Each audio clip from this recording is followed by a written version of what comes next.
For the first one, the painful lesson comes from interviewing at Amazon. The thing about working for a lot of these big tech companies is they're often very focused on numbers.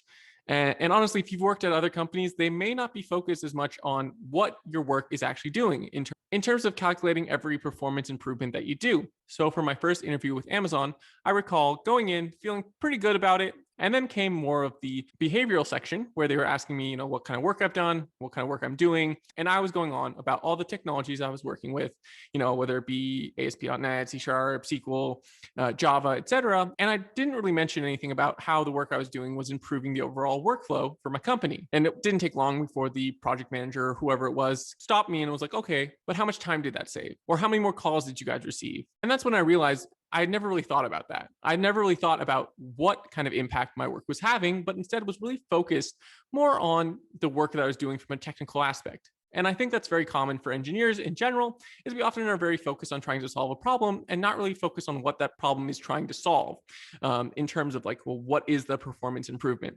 This is also, I think, very common just with less mature engineers because we're, again, so very focused on learning technical things. We're not as focused on the actual business impact.